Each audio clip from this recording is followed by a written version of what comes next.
প্রথম স্বাগত জানাচ্ছি।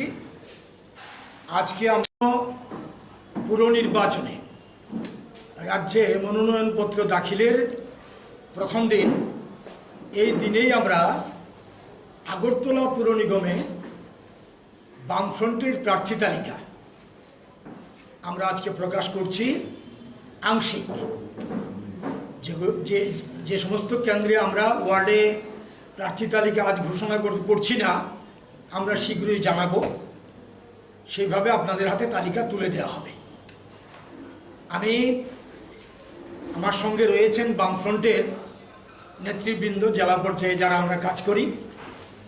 এখানে আছেন আরএসপি নেতা কালীপদ ভট্টাচার্য, রয়েছেন সিপিআই নেতা মিলন বৈদ্য, রয়েছেন ফরওয়ার্ড ব্লকের অভিজিৎ ধর, আর রয়েছেন সিপিআইএম জেলা সম্পাদক মণ্ডলীর সদস্য সদর মহকুমা কমিটির সম্পাদক শুভাশিস গাঙ্গুলি। তো আমি প্রথমেই যেটা বলবো সেটা হচ্ছে, এই নির্বাচনে যখন ঘোষণা হলো নির্বাচনের দিনক্ষণ, তখন আমরা রাজ্য নির্বাচন কমিশনারের সঙ্গে দেখা করে আমরা আমাদের বক্তব্য উপস্থিত করেছি। আমরা বলেছি, নির্বাচন অবাধ শান্তিপূর্ণ করতে যেই পদক্ষেপগুলি গ্রহণ করা প্রয়োজন, পূর্বশর্ত প্রিকন্ডিশনস, এগুলো পূরণ করতে হবে। এই ক্ষেত্রে আমাদের স্পষ্ট বক্তব্য ছিল, আগরতলা সহ গোটা রাজ্যে আইন শৃঙ্খলার যে পরিস্থিতি, সে তো ভয়াবহ। এই পরিস্থিতির উন্নতি ঘটাতে হবে। অবাধ এবং শান্তিপূর্ণ নির্বাচন করতে গেলে যেটা অবশ্য শর্ত, তার সঙ্গে আমরা বলেছি ভয়ডরহীন পরিবেশ, প্রার্থী সব দলের কর্মী, নেতৃত্ব, নির্বাচক মণ্ডলী প্রত্যেকের নিরাপত্তা নিশ্চিত করা। অবাধে ভোট করতে গেলে বামফ্রন্ট সরকারের সময় আপনারা যা দেখেছেন, ভোট মানে উৎসব, ভোট মানে আমার ভোট আমি দেবো, যাকে খুশি তাকে দেবো। অবাধে ভোট হয়েছে, এমনকি ভোট কেন্দ্রে এত ভিড় হয়েছে, এত পার্সেন্টেজ বেশি হয়েছে ভোট, যে ভোট নিতে ভোটের যে নির্ধারিত টাইম, সেই টাইমও পেরিয়ে গেছে। তারপরেও কোথাও কোনো দিন গণ্ডগোল আমরা শুনিনি, হয়নি। এটা আপনাদের অভিজ্ঞতা।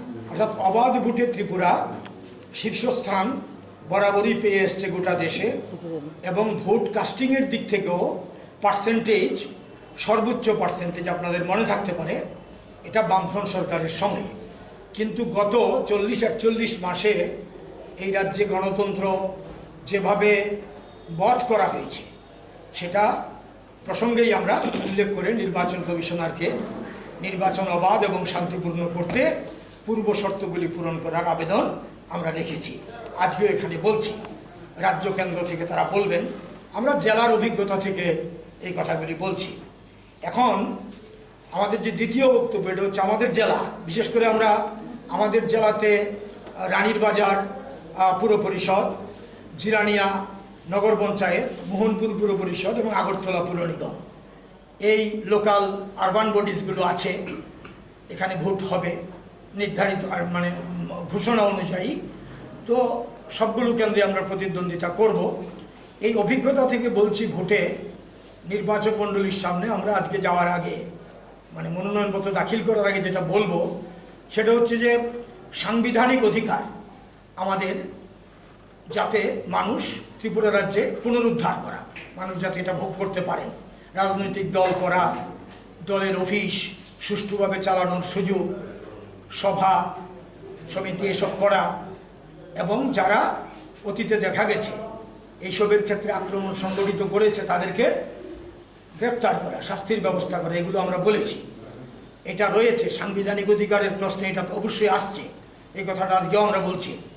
এবং এফআইআর করার পরেও যাদেরকে এখনও ধরা হয়নি, গ্রেপ্তার করা হয়নি, এটা করতে হবে। ভোট শান্তিপূর্ণ করার ক্ষেত্রে এটা প্রয়োজন। এবং বিরোধী দলীয় যে নেতা কর্মীরা আছে, ইতিমধ্যে যারা আক্রান্ত হয়েছেন, বাড়িঘরে হামলা হয়েছে অনেক জায়গার মধ্যে, এগুলো যাতে আর না ঘটে, এই আবেদন আমরা এখান থেকে নির্বাচন কমিশনারের নিকট রাখছি কারণ তারাই হচ্ছে এখন ভোট পরিচালনার মূল কর্তৃপক্ষ। তাদের কাছে আমাদের আবেদন থাকলো। গণতন্ত্র, এখানে গণতন্ত্র বধ করা হয়েছে, আগেই বলেছি।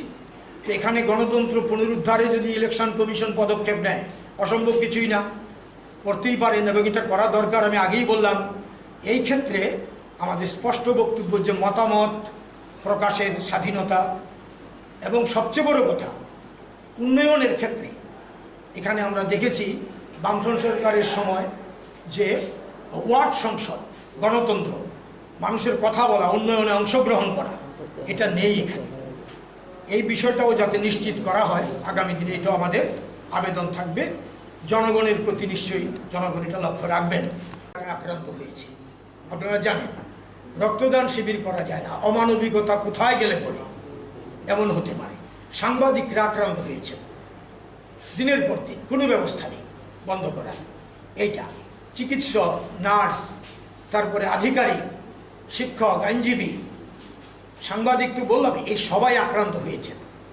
এসব নজর রাখতে হবে ইলেকশন কমিশনকে। এই অভিজ্ঞতাগুলো, এই তিক্ত অভিজ্ঞতাগুলো নজরে রেখে শান্তি, গণতন্ত্র, সাংবিধানিক অধিকার এগুলো যাতে ফিরে আসে, এগুলো যাতে মানুষকে আবার মানুষ যাতে অবাধে নিরাপদে ভোটাধিকার প্রয়োগ করতে পারে, এগুলো যাতে বহাল হয়, এটা ইলেকশন কমিশন যাতে দেখেন, এই আবেদন আমরা রাখছি।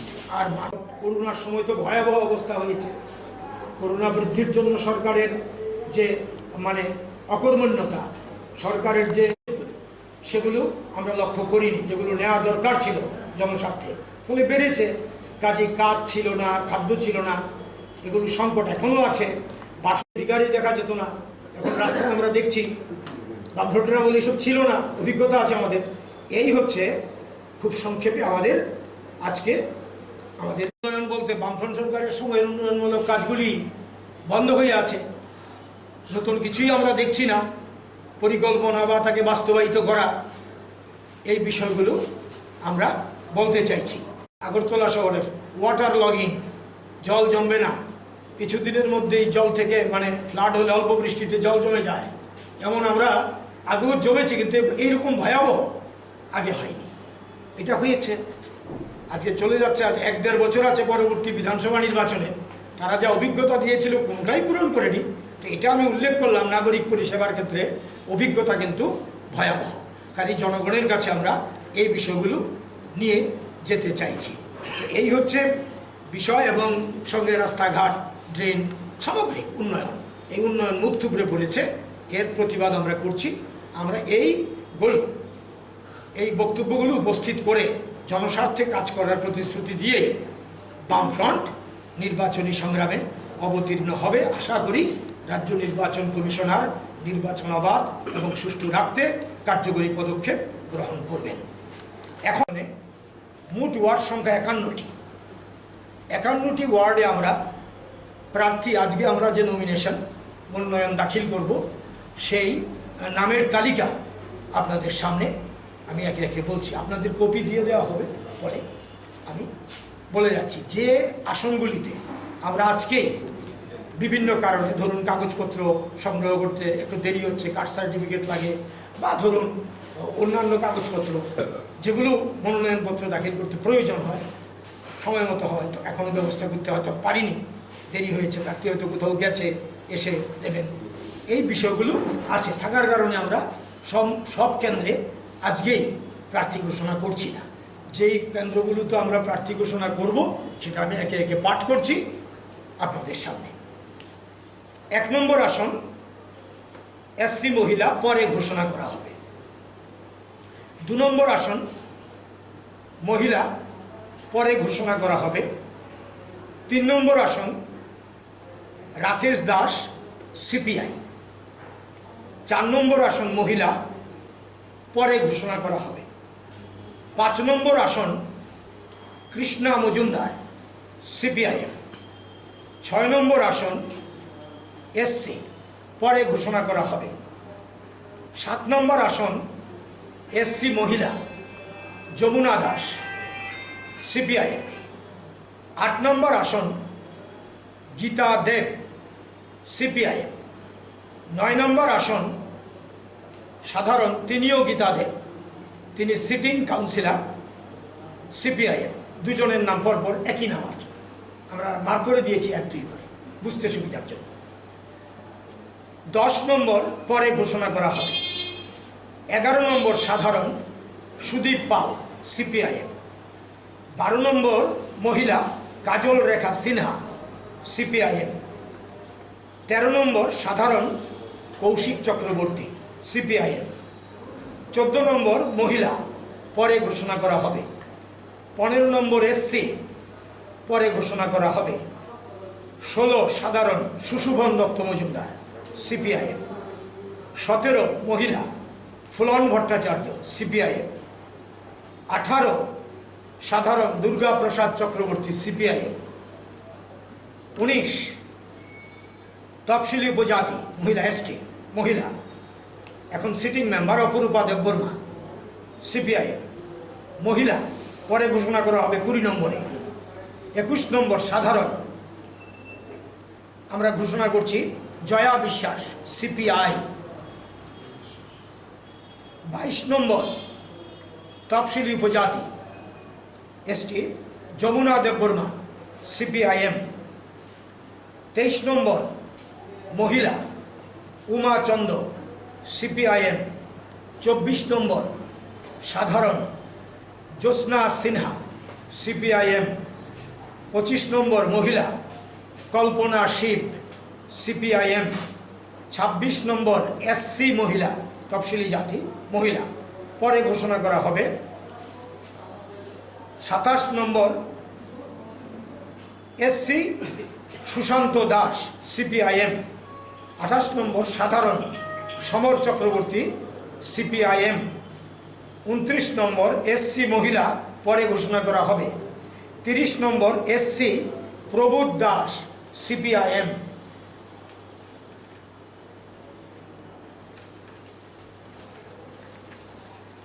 31 নম্বর এসসি মহিলা লিপিকা দাস পাল সিপিআইএম।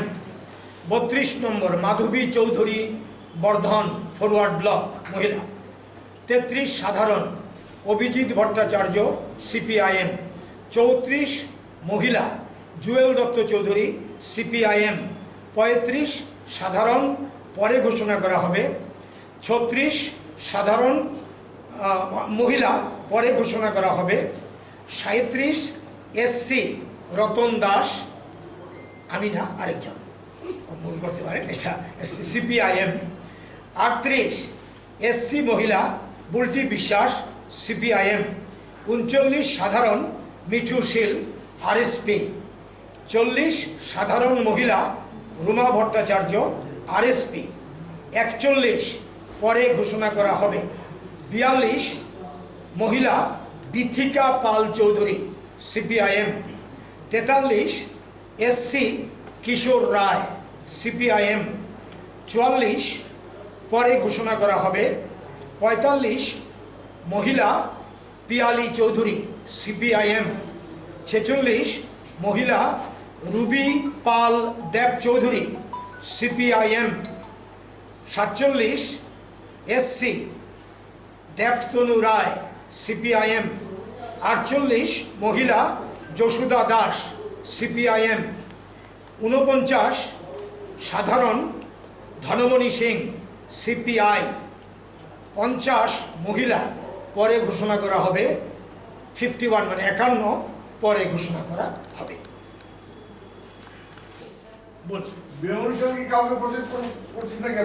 হ্যাঁ,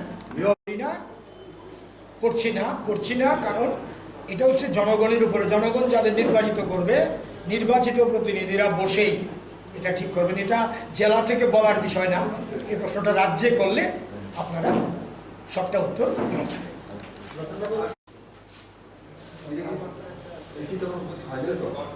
আমি যেটা বললাম সেটা ওই খুঁটি। Subscribe to Tripura Info and press the bell icon so that you never miss any latest updates and news on Tripura.